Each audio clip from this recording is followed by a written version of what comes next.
सहनावतु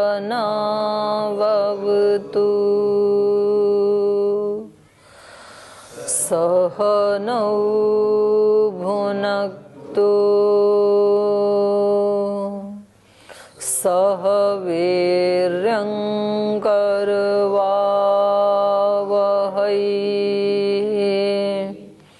तेजस्विनावधीतमस्तु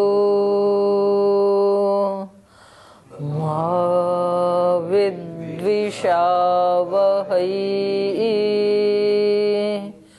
ओम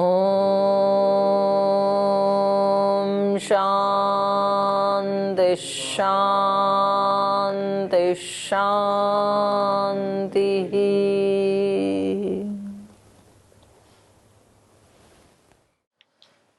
वेदांत दर्शन के प्रथम अध्याय का द्वितीय पाद हम पढ़ रहे हैं और यहाँ पर प्रकरण चल रहा है कि उपास्य देव के रूप में सब जगह ब्रह्म की ही उपासना का विधान हमारे आर्ष ग्रंथों में किया गया है।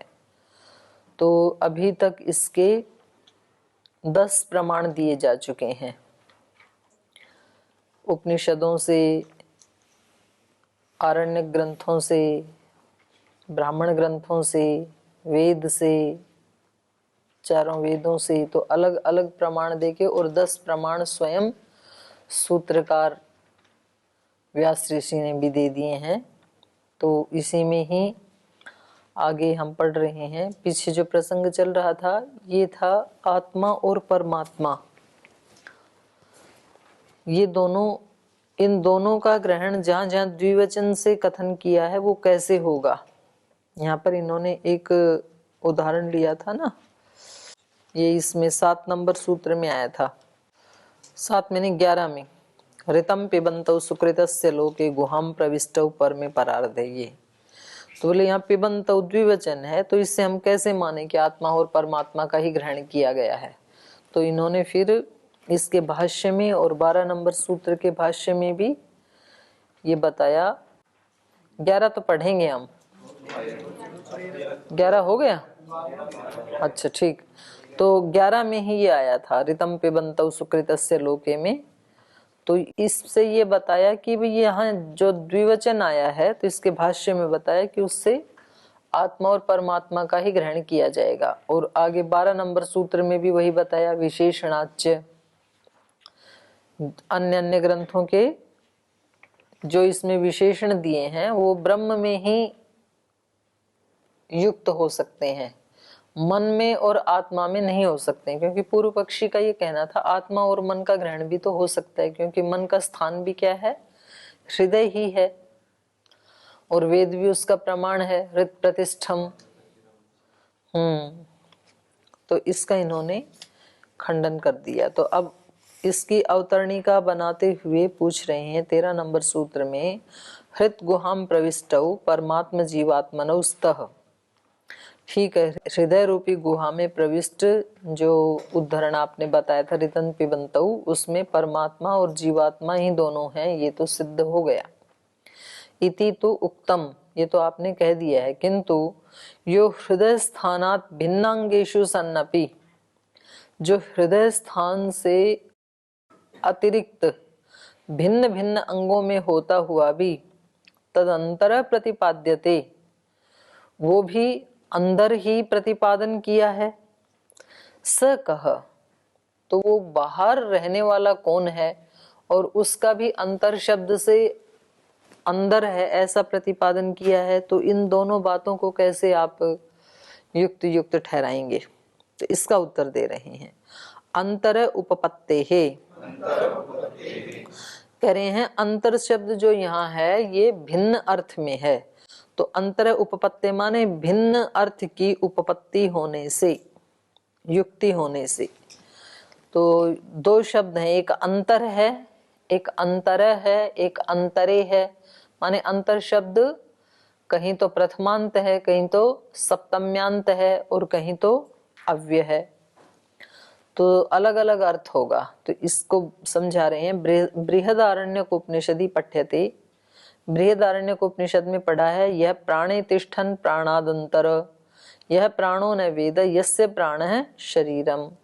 यो वाची तिष्ठन् वाचोऽन्तरो यं वाङ् न वेदः यस्य वाक् शरीरम। यच्चक्षुषि तिष्ठन् चक्षुषो अन्तरो यं चक्षु न वेद यस्य चक्षुः शरीरम। यः श्रोत्रे तिष्ठन् श्रोत्रादन्तरो यो मनसि तिष्ठन् मनसो अन्तरो यत् त्वचि तिष्ठन् त्वचो अन्तरो यो विज्ञाने तिष्ठन् विज्ञानाद् अन्तरो रेतसि तिष्ठन् रेतसो अन्तरो यं रेतो न वेद यस्य रेतः शरीरम।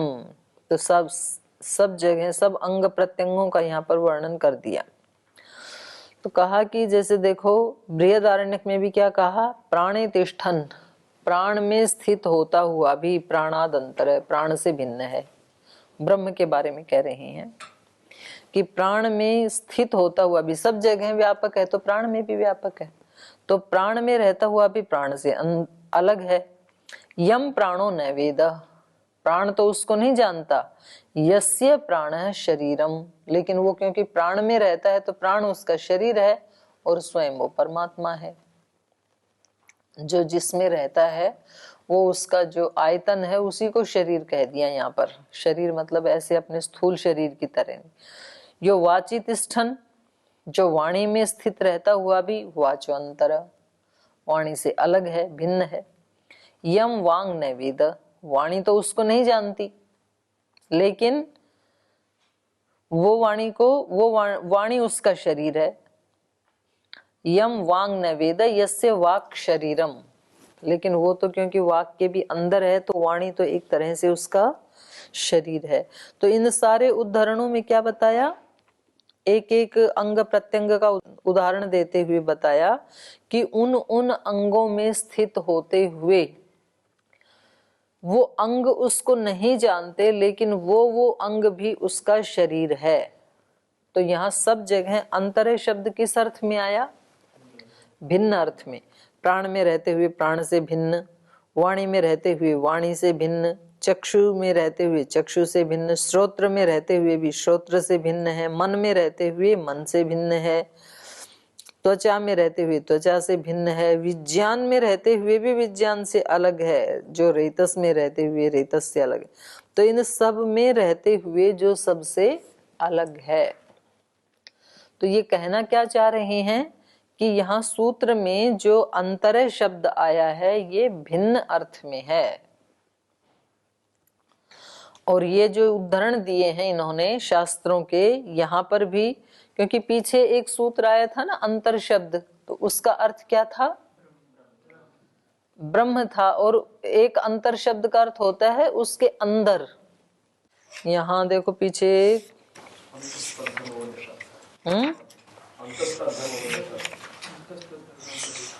सूत्र नंबर कितना है ये,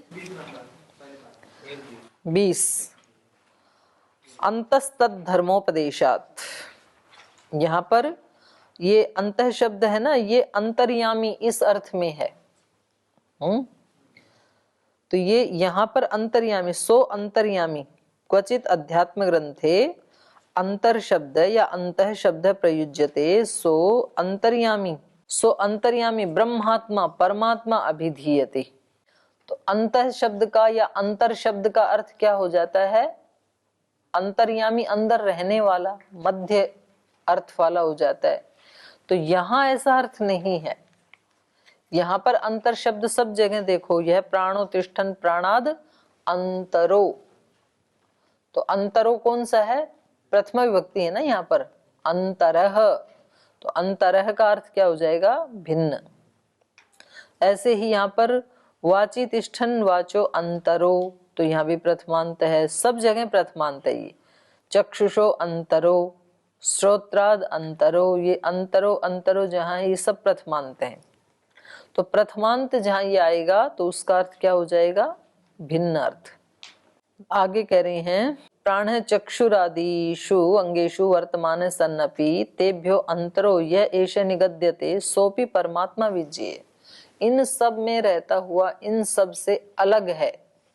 अंतर शब्द का अर्थ तो अलग है, लेकिन वो अलग रहने वाला भी कौन है, ब्रह्म ही है।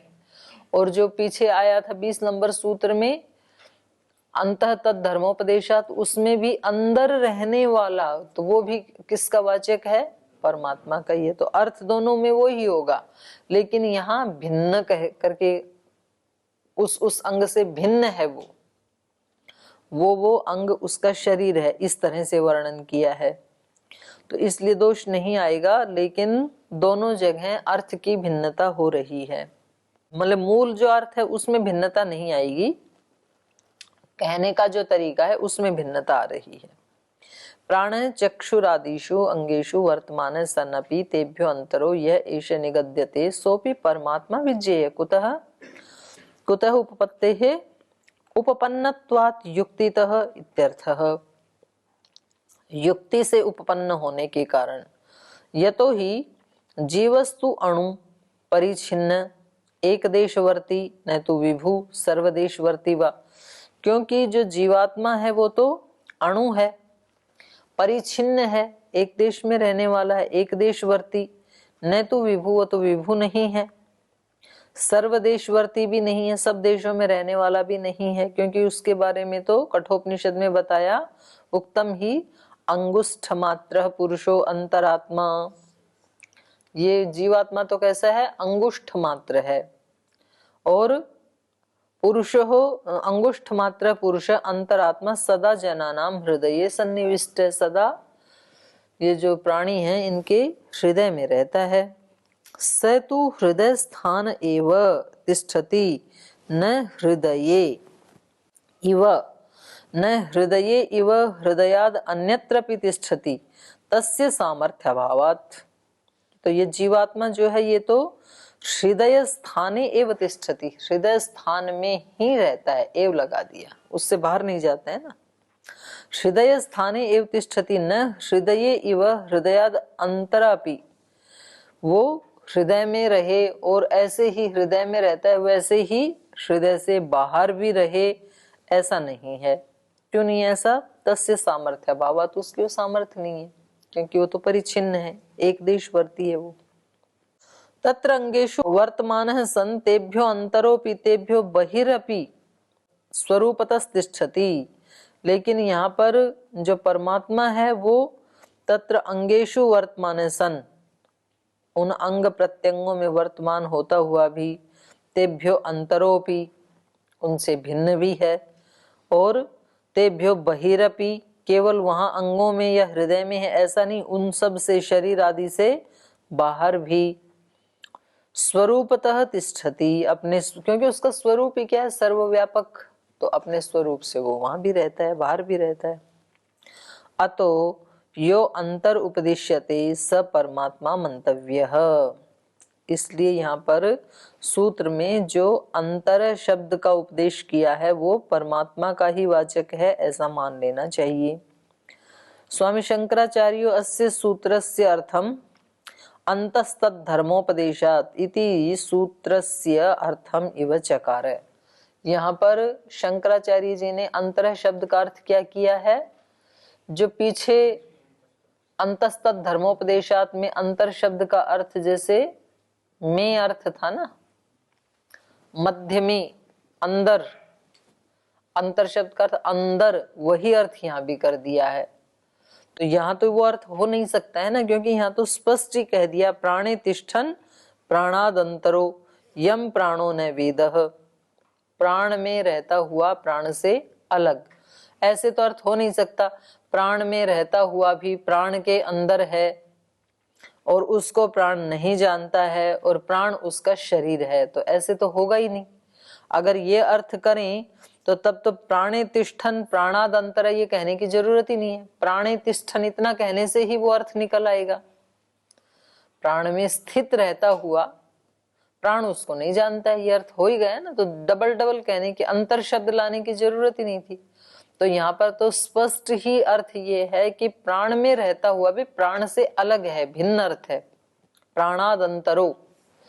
तो लेकिन शंकराचार्य जी ने इसका अर्थ भी क्या कर दिया, प्राणादंतरो का अर्थ भी क्या कर दिया, अंदर, सप्तम्यंत कर दिया। तो उसका ये खंडन कर रहे हैं। ये कह रहे हैं स्वामी शंकराचार्य अस्य सूत्रस्य अर्थम अंतस्तद धर्मोपदेशात् इति सूत्रस्य अर्थम इव चकार, इस सूत्र के अर्थ की तरह ही इसका अर्थ कर दिया। उभयत्र उदाहरण सादृश्यम अपि विद्यते, और दोनों जगह उदाहरण भी वही दे दिया, उदाहरणों का भी सादृश्य दिखाई दे रहा है वहां पर। तदेतत् पश्यन्तु विद्वांस, तो ये विद्वान लोग देखें कि ये कैसे मतलब इनके इस व्याख्या को न्यायोचित माना जा सकता है।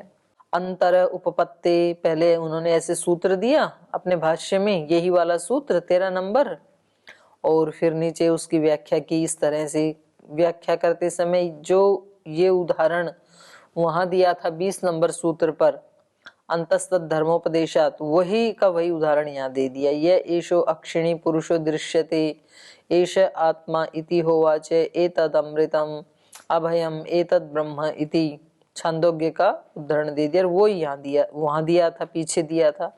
ये जो आंख में रहने वाला पुरुष है, यह एषो अक्षिणी पुरुष दृश्यते एष आत्मा इति, ये ही आत्मा, आत्मा माने परमात्मा है, ब्रह्म है। इति होवाच एतद अमृतम, क्योंकि ये अमर है। अभयम एतद ब्रह्म, और ये ही ब्रह्म है। तो स्पष्ट ब्रह्म कह रखा है ना वहां पर। परमेश्वर एवं अक्षिणी अभ्यंतर पुरुष यह उपदिष्ट, और यहाँ पर भी ऐसे ही कह दिया कि वो परमेश्वर क्या है, आंख में रहने वाला।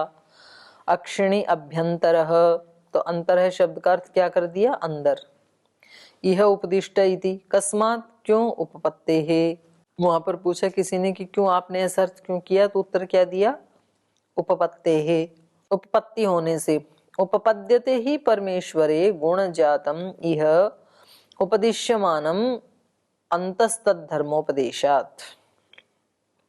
बस ये कह दिया कि परमेश्वर के जो गुण हैं वो यहाँ पर दिखाई दे रहे हैं, बस ऐसा कह करके उस सूत्र का भी यही अर्थ और इस सूत्र का भी यही अर्थ। तो एक ही अर्थ वाले दो सूत्र बनाने की क्या जरूरत थी फिर, अगर एक ही अर्थ होता तो। अथ ये एषो अंतर अक्षिणी पुरुषो दृश्यते इति श्रूयमाण पुरुष परमेश्वर एव।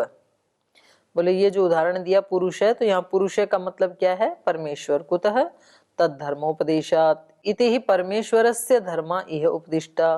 बोले क्यों, बोले ये हमने तद धर्मोपदेशात में भी बताया था, तो बोले फिर यहाँ पर भी परमेश्वर अर्थ ही कर रहे हैं आप, अंतर शब्द का भिन्न अर्थ नहीं कर रहे हैं, तो ऐसा क्यों कर रहे हैं।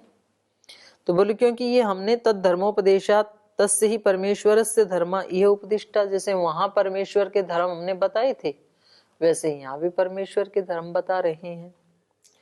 तो अभी कह रहे हैं अत्र उभयत्र सूत्रयो शांकर भाष्य यद उदाहरणम दत्तम यश्च हेतु हेतुर्निर्दिष्टः तयोः साम्यम निभालयन्तु विपश्चित। बोले ये दोनों ही जगह सूत्रों में जो शंकराचार्य जी ने भाष्य किया है और उसके जो उदाहरण दिए हैं, उदाहरणम दत्तम यश्च हेतु निर्दिष्ट, और उसका जो हेतु बताया अंतर शब्द का, तयो हो साम्यम निभालयन्तु, तो उन दोनों में साम्यता को देखें सभी जो विद्वान लोग हैं। और साम्यता तो हो नहीं सकती है, क्योंकि साम्यता ही यदि दिखानी है तो दो सूत्र बनाने की आवश्यकता भी नहीं है। उदाहरण का साम्य कैसे है, वहां पर जो उदाहरण दिया वो दिया एषो अक्षिणी पुरुषो दृश्यते, ये अंतर उपपत्ते, ये जो हम पढ़ रहे हैं ना, इस सूत्र का भाष्य करते हुए उन्होंने ये उदाहरण दिया है। एषो अक्षिणी पुरुषो दृश्यते, ये जो आंख में पुरुष देखा जाता है, तो अंतर का अर्थ यहाँ क्या हो गया, में। और वहां पर अंतस्तद धर्मोपदेशात, वहां पर उदाहरण क्या दिया, यह एषो अक्षिणी पुरुषो दृश्यते, वो का वही उदाहरण है। ये जो आंख में रहने वाला पुरुष देखा जाता, तो दोनों जगह एक ही उदाहरण और एक ही अर्थ कर दिया शंकराचार्य जी ने। तो कह रहे हैं अत्र उभयत्र उदाहरणयो सर्वम समानम भेदस्तु केवलम इयान एव यद उत्तरस्मिन उदाहरणे अंतः शब्दो विद्यते। बोले यहाँ दोनों ही जगह अत्र उभयत्र उदाहरणयो, यहाँ दोनों जगह भाष्य उदाहरण सब कुछ समान है। भेदस्तु केवलम इयान एव, बस भेद इतना ही है कि वहां पर सूत्र में अंतर शब्द है और यहाँ पर अंतर है। भेदस्तु केवलम इयानेव यद उत्तरस्मिन् उदाहरणे अंतः शब्दो विद्यते। ये जो बाद वाला उदाहरण है इसमें अंतः शब्द है बस। पूर्वस्मिन् उदाहरणे अंतः शब्दो न विद्यते। दूसरे पहले वाला जो था तद धर्मोपदेशात अंतस्तद धर्मोपदेशात, वहां पर स्पष्ट रूप से अंतः शब्द विद्यमान नहीं है, परंतु गुप्तस्तु सह अंतः शब्दो अस्ति एव, लेकिन अर्थ तो उसका निकल ही रहा है ना।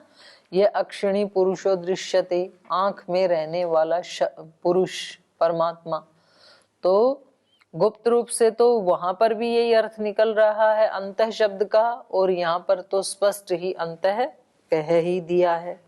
तो बस इतना सा भिन्नता, बाकी ज्यों का त्यों है। तो कह रहे हैं यतो ही उभयत्र उदाहरणयोः अर्थ वैशिष्ट्यम नास्ति। तो क्योंकि दोनों ही जगह ना अर्थ में कोई विशिष्टता है ना तो उदाहरण में कोई विशिष्टता है, दोनों जगह वो ही अर्थ वो ही उदाहरण एक ही। हेतु साम्यम उपपद्यते ही परमेश्वरे गुण जातम यह उपदिश्यमानम अंतर उपपत्ते सूत्रे। हेतु का भी साम्य है। हेतु का साम्य क्या है, वहां पर भी यही हेतु दिया था और यहाँ इस सूत्र में हेतु दिया है उपपद्यते ही परमेश्वरे गुण जातम यह उपदिश्यमानम। यहाँ पर जो उपदेश दिया है सूत्र में, उपदेश क्या दिया है कि अंतर शब्द जो परमात्मा का वाचक है ये हेतु दिया, और फिर इसका उदाहरण दिया छांदोग्य उपनिषद में। तो बोली यही हेतु तो यहाँ दिया है, उपपद्यते ही परमेश्वरे गुण जातम यह उपदिश्यमानम। इस सूत्र में जो कहा है अंतर उपपत्ते, जो उपदेश दिया है, ये गुण परमेश्वर में प्राप्त होते हैं, ये हेतु दिया। और वहां पर उस सूत्र में हेतु क्या दिया, परमेश्वर से धर्मा यह उपदिष्टा अंतस्तद धर्मोपदेशात। तो उसमें व्याख्या करके हेतु क्या दिया, ये जो धर्म है यह उपदिष्टा धर्मा, यहाँ जो उपदिष्ट धर्म है वो परमेश्वर से, वो परमेश्वर के हैं। तो अंतर आया कुछ दोनों हेतु में, कुछ भी अंतर नहीं आया। शब्दों का तो अंतर है पर अर्थ का अंतर नहीं आया ना। तो हेतु भी वही, प्रतिज्ञा भी वही, उदाहरण भी वही। तो कह रहे परमेश्वर से धर्मा यह उपदिष्टा, ये हेतु दिया वहां पर। अत्र उभयत्र हेत्वोः गुण जातम धर्मः यह उपदिश्यमानम यह उपदेष्टा कथने हेतु निर्देश भेदो नास्ति। तो दोनों ही जगह जो हेतु हैं उनमें पहले में कहा गुण जातम धर्मः और दूसरे में कहा यह उपदिश्यमानम या यह उपदिष्टा धर्मः। तो दोनों ही कथनों में हेतु निर्देश भेदो नास्ति, हेतु के निर्देश का कथन का भेद नहीं है, दोनों ही हेतु एक ही कथन को कह रहे हैं। तो दोनों जगह उन्होंने अंतर शब्द में और अंतस्तद धर्मोपदेशात में अंतर शब्द और अंतर उपपत्ति, दोनों ही जगह ना अर्थ की कोई भिन्नता है, ना प्रतिज्ञा की, ना हेतु की, ना उदाहरण की। एवं उभयत्र सूत्रयोः हेतु उदाहरण साम्याभ्याम एकस्य सूत्रस्य वैयर्थापत्ते। तो कह रहे हैं इस प्रकार से दोनों ही जगह जो सूत्र हैं उसके उदाहरण और हेतु की साम्यता होने से इनमें से किसी एक सूत्र की तो व्यर्थता साबित होती है। एक तो व्यर्थ मानना ही पड़ेगा, तो या तो वो वाला व्यर्थ है या तो ये वाला व्यर्थ है, क्योंकि दो एक जैसे सूत्र बनाना फिर उनकी एक ही व्याख्या, एक ही हेतु, एक ही उदाहरण, तो एक तो व्यर्थ हो ही गया ना। नहीं तो कौन सा दोष आ जाएगा, पुनरुक्ति दोष आ जाएगा। अंतर उपपत्ति सूत्रस्य शांकर भाष्यम न सम्यक। और इनमें दोष इस वाले सूत्र में है, वहां जो उन्होंने अर्थ किया है वो तो ठीक है, यहाँ अंतर उपपत्ति इस सूत्र का जो उन्होंने भाष्य किया है वो सम्यक नहीं है। अत्र सूत्रे यद उदाहरणम दत्तम, इस सूत्र में जो उदाहरण दिया उन्होंने, एषो अक्षिणी पुरुषो दृश्यते, जो आंख में ये पुरुष देखा जाता है, तत् अंतस्तद धर्मोपदेशात इति सूत्र प्रसंगे ही उदाहर्तव्यम। ये जो उदाहरण है ये वहां पर तो ठीक है, लेकिन यहाँ पर जो उदाहरण दिया है ये यहाँ ठीक नहीं है। तत्र तस्य अंत शब्दस्य गुप्त रूपेण विद्यमानत्वात्, क्योंकि वहां पर तो गुप्त रूप से इसमें अंतर शब्द विद्यमान ही है। एषो अक्षिणी पुरुष माने एषः अक्षिणी अंतर पुरुषो दृश्यते, ऐसा अर्थ है ही, भले ही अंतर शब्द नहीं पड़ा पर अर्थ तो वही निकल रहा है ना।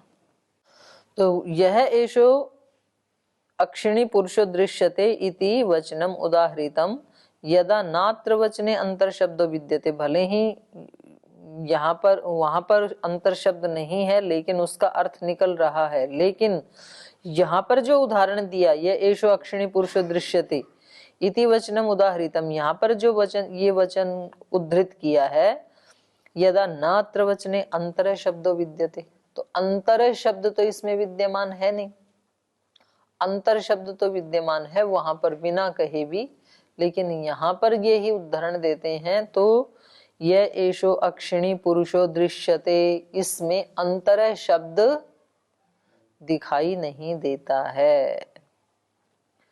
तो ये थोड़ा एक पैराग्राफ बच गया है भाई, इसको कल पढ़ेंगे फिर। आज समय हो गया, आज यहीं विराम लेते हैं।